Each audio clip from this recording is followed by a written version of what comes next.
Lamine Yamal is back in the Spain squad and Spain are already back on winning terms. A big statement win against Saudi Arabia, I never had any doubts. Ladies and gentlemen, welcome back to this match recap. Spain against Saudi Arabia, 4-0 win, return of Lamine Yamal, and Spain answering the doubters after this 0-0 draw against Cape Verde. Notably, of course, the big change in the starting 11 is Lamine Yamal coming back into it. Great performance from Oyarzabal, generally great performance from all of Spain, with obviously Lamine Yamal coming back in and giving this team back the spark that it needed. A bit of a change at right back. Llorente dropped for Porro, potentially a slightly more offensive option to help Lamine Yamal, as I'll point out in just a moment. But the big question for Spain is this team the same as it was in Euro 2024? Because the big issue seems to be that left wing spot.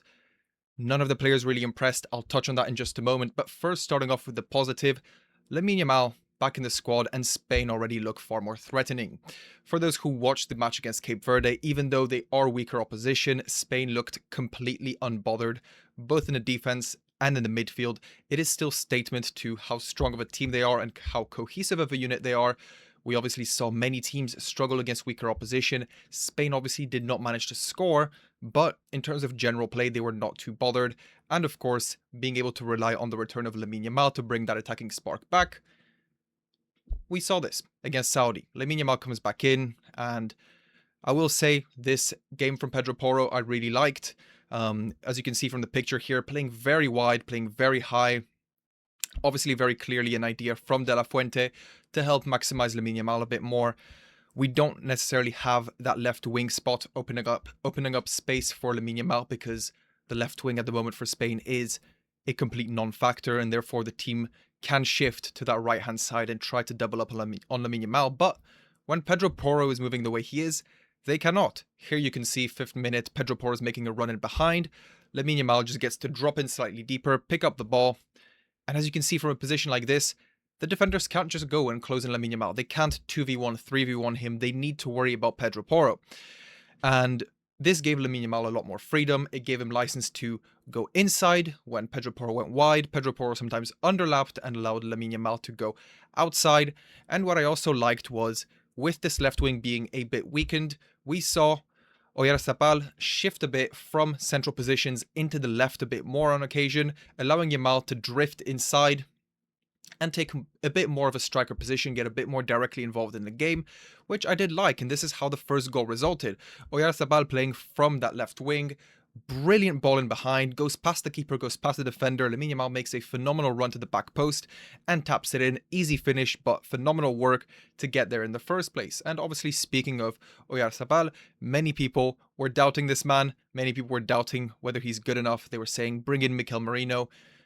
I'm not sure you're familiar with Spain's Oyarzabal. First of all, at club level, he is a very underappreciated player, but when he puts on that Spanish jersey, he is phenomenal. Simply look at his numbers in the last year or so for Spain.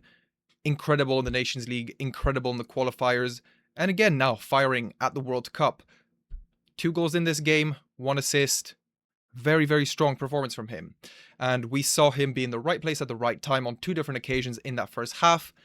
Here from a corner, loose ball, Oyarzabal pounces, smacks it into the back of the net.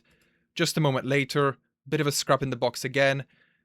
Ball gets nodded over to him and he taps it in at the back post. 45 minutes from him, all you needed to do. Phenomenal play from Oyarzabal. 2 goals, 1 assist, and a statement first half performance from Spain, who won 3-0, went into halftime at 3-0, dispatch of Saudi Arabia, and they didn't look like much of a threat, especially with the Spanish midfield being able to control games as well as they can. So that was the end of the game for Lamine Yamal and Oyarzabal. Lamine Yamal, no doubt, to protect him a bit from injuries, and Oyarzabal probably to give him a bit of rest, but also to test out some of the other players in the team. And this test is what went wrong for Spain. We saw the entry of Nico Williams, we saw the entry of Yeremy Pino. Neither of them impressed. And it's this left wing spot, which is by far the weakest spot in that Spanish team. Nowhere else is there such a big gulf in quality compared to Euro 2024, where obviously Nico Williams was blitzing down that left-hand side, causing so many problems. It was him and Lamine Yamal on those two wings. You couldn't focus on one because the other would tear you apart. Now it is just Lamine Yamal, who is better than he was at that Euros, but still he needs support from that left wing in order to perform. And very simply, you look at the Spanish squad, and there is not much attacking talent. You don't look at any of those players in their current form and tell yourself they can step up.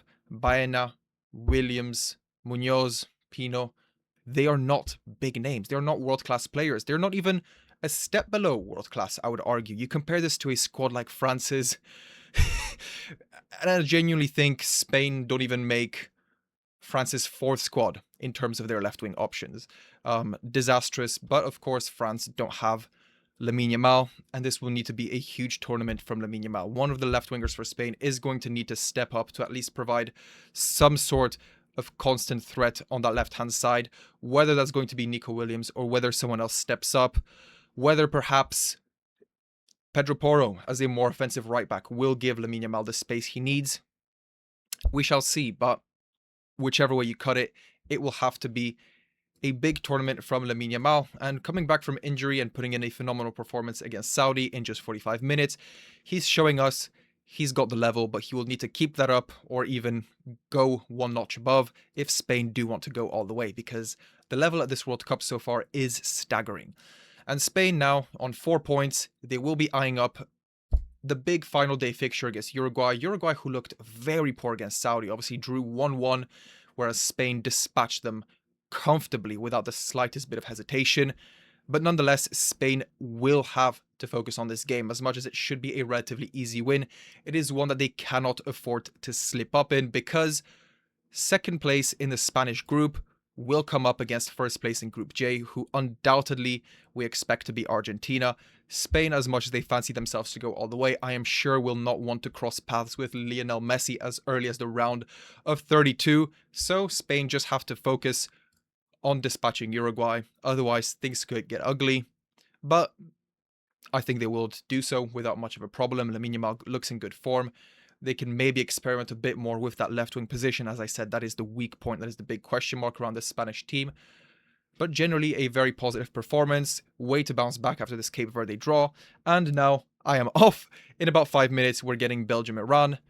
Very excited for that one as well. Can Belgium bounce back after a very poor performance against Egypt?